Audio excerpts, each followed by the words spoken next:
Bonjour à toutes, bonjour à tous. Merci beaucoup pour votre invitation et merci d'être avec moi ici et pas en train de marcher dans les allées pour qu'on puisse discuter de ce sujet. Can you hear me? Yeah, oui, je pense que c'est bon. Je pense que sinon vous pouvez utiliser les headphones pour entendre bien. QR code.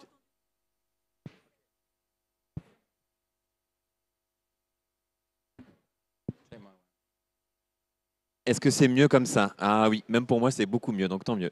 Très bien, alors on a devant nous une petite vingtaine de minutes pour essayer de répondre à cette grande question, quel est le rôle de l'agriculture aujourd'hui pour nourrir la planète? Bien sûr, on va essayer d'aller sur des grandes questions, des grandes tendances, essayer de soulever aussi un peu de problématiques et de débats entre nous.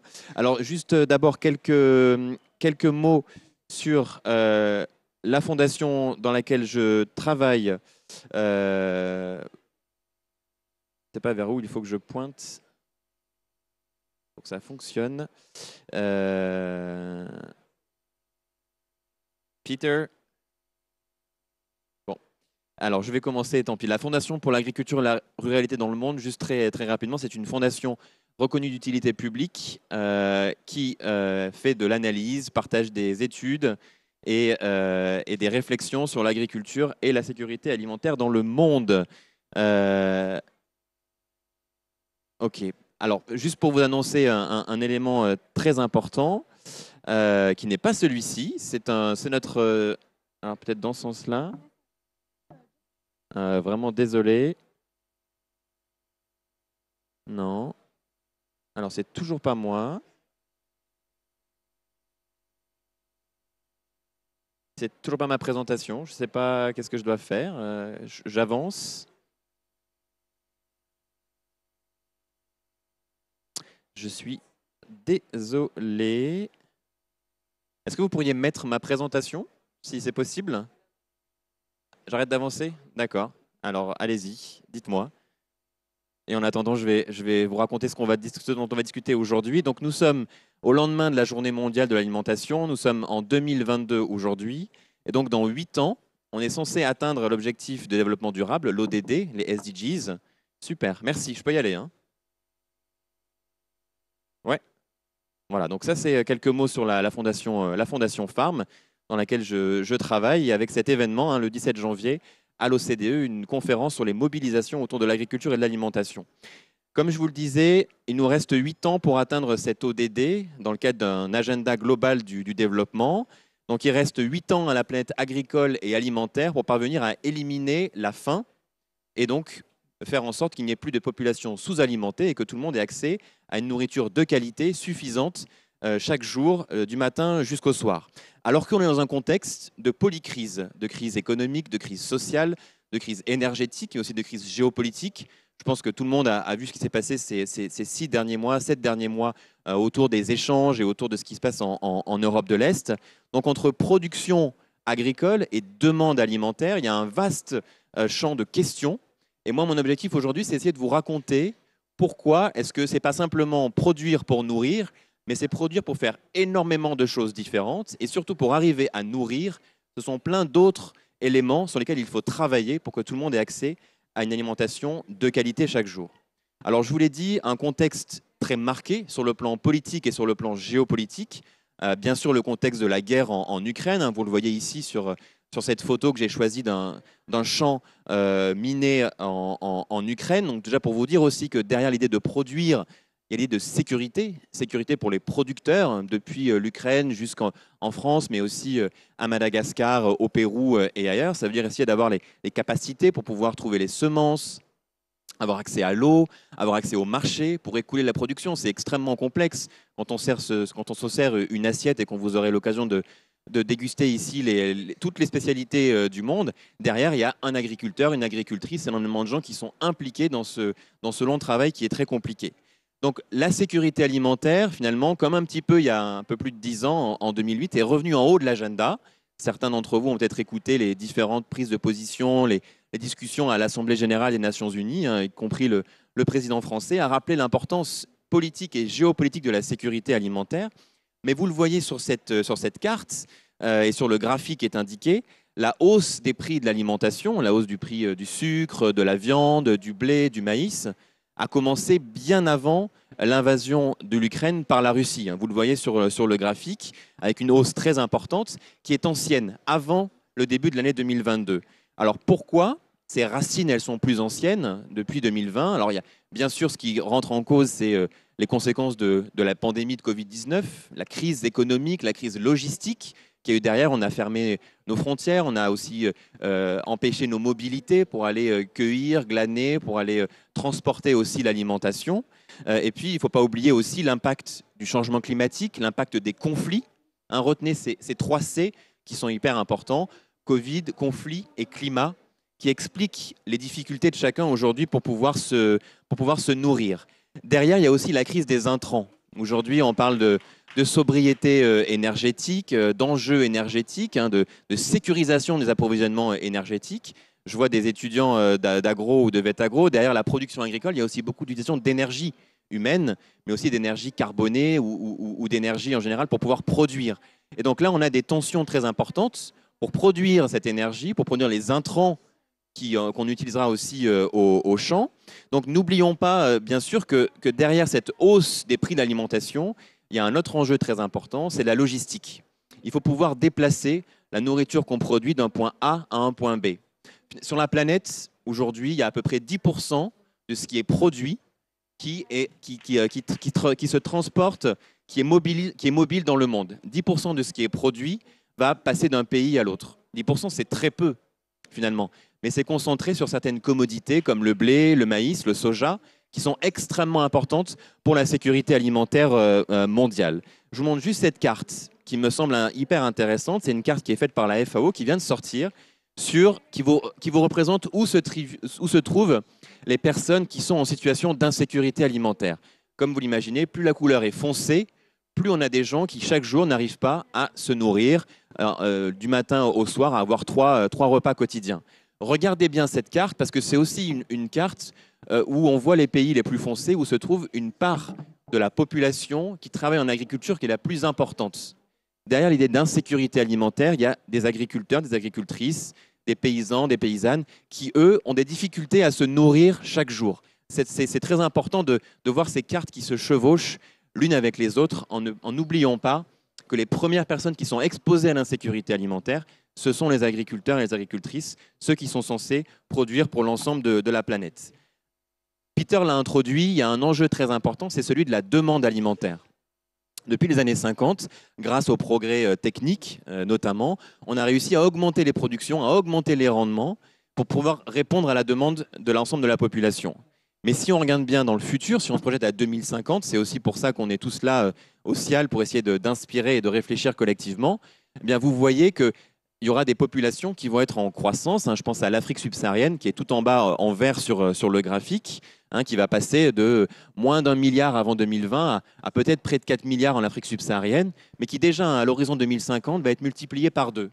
Ce qui veut dire que d'ici 20 ans ou 30 ans, on aura une augmentation très importante de cette population, qui sera très jeune aussi, qui aura des besoins alimentaires, qui va, je l'espère aussi, avoir des niveaux de revenus plus élevés qui vont leur permettre de pouvoir consommer peut-être plus de produits laitiers, de produits issus de la viande, de diversifier leurs régimes alimentaires. Et donc ça va incomber à la production qui va devoir augmenter, elle aussi, dans certaines régions du monde.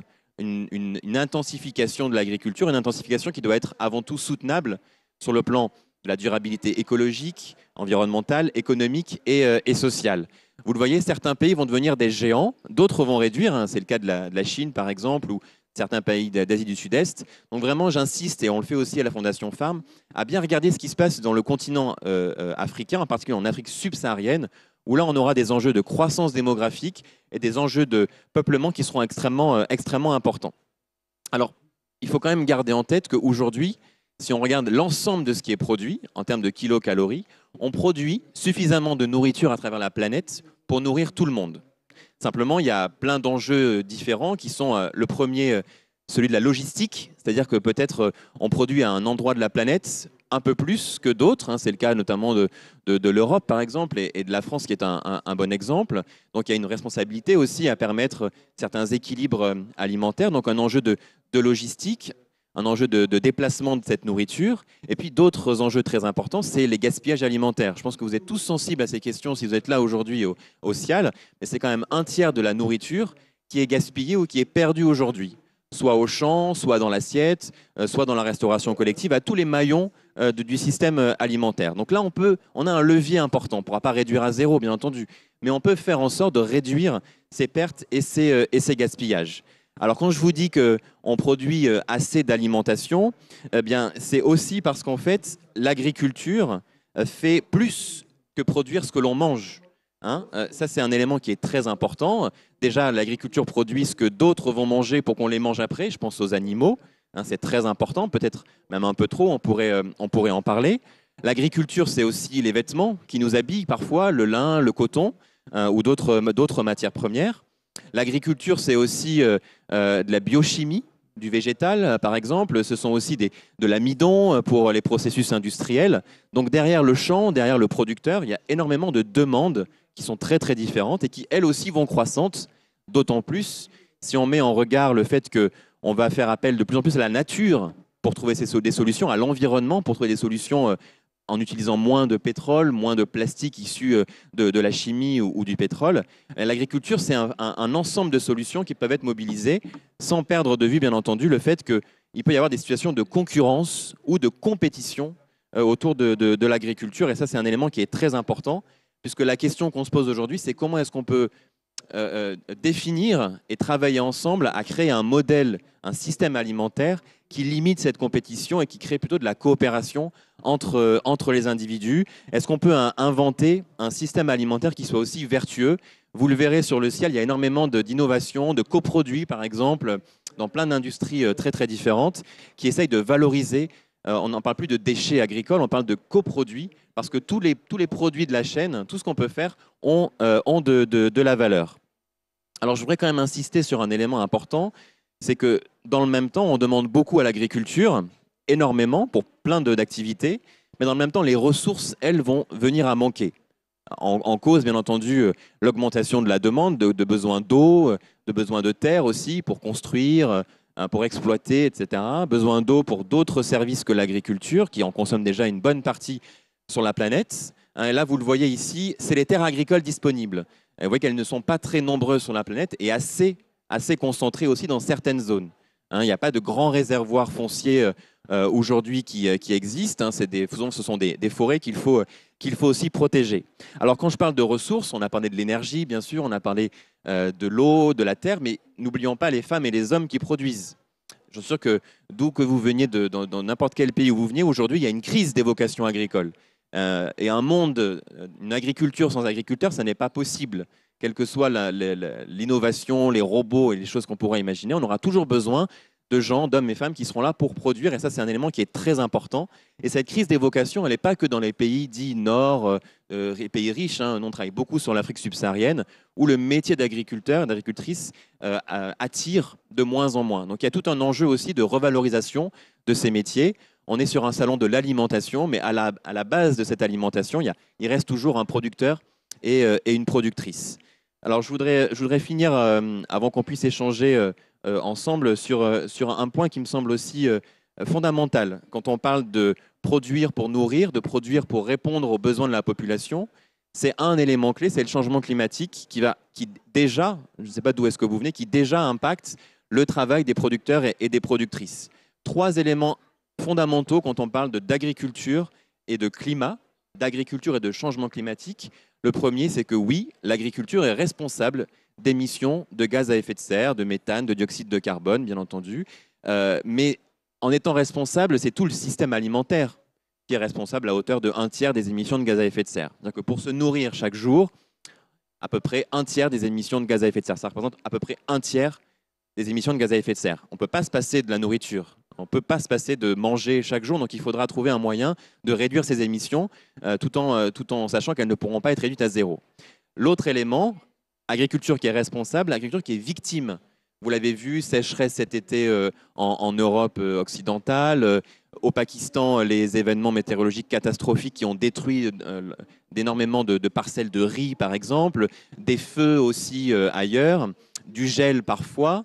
Bien, l'agriculture, c'est la première victime de ces effets du changement climatique, des effets météorologiques du changement climatique. Et enfin, ça je pense que c'est un élément qu'on a tendance à oublier, l'agriculture c'est aussi une solution face aux nécessités d'atténuer notre impact sur le changement climatique et de s'adapter, bien entendu, parce que l'agriculture, c'est aussi un moyen de stocker du carbone dans les sols, dans les océans aussi. Hein. Je parle beaucoup de terre, mais on pourrait aussi parler de mer. On travaille beaucoup avec une initiative qui s'appelle 4 pour 1000, qui vise justement à augmenter la séquestration du carbone dans les sols pour essayer de limiter notre impact sur l'environnement et de limiter le changement climatique. Alors, n'oublions pas aussi que derrière cette carte que vous voyez ici, hein, c'est les changements de rendement. Là où c'est rouge, on va avoir une baisse de rendement. Et là où c'est vert, on va avoir plutôt une hausse des rendements. C'est le cas notamment de la Russie avec la fameuse Sibérie qui génère aussi beaucoup de mythes et d'imaginaires. Le nord du Canada. Donc, vous le voyez, en rouge, c'est aussi un arc de crise qui est celui de la croissance démographique et de la difficulté de créer des emplois et de créer des emplois qui sont rémunérateurs en agriculture. Je m'intéresse beaucoup à la géopolitique et au rapport de puissance autour de l'agriculture. Eh bien, certaines puissances, à l'horizon peut-être 2030, 2040, 2050, auront des réserves de production. On l'a vu avec ce qui s'est passé en Europe de l'Est, avec l'utilisation de l'arme alimentaire. Derrière la possibilité de produire, il y a aussi des rapports de force, des rapports de puissance hein, qui peuvent générer beaucoup de tensions et de conflits. Pas forcément des guerres, mais en tout cas des tensions et des rivalités extrêmement fortes. Alors, je voudrais finir sur un élément qui me semble très important. Si globalement, il faut envisager d'augmenter de 40 à 50% la production agricole pour répondre aux besoins demain, ça veut dire aussi qu'il faut bien penser cette géographie de l'augmentation de la production et d'engager des transitions qui sont absolument essentielles. L'autre élément qui est très important quand on parle de sécurité alimentaire, c'est que c'est avant tout une question de justice sociale. Je voudrais bien qu'on arrive à partir tous ensemble de cette discussion en se disant que ce n'est pas parce que je produis qu'automatiquement quelqu'un va pouvoir acheter cette nourriture et qu'elle va aller jusqu'au consommateur. Il ne suffit pas d'augmenter la production pour que les 850, 860 millions de personnes qui ce soir se coucheront le ventre vide auront accès à l'alimentation.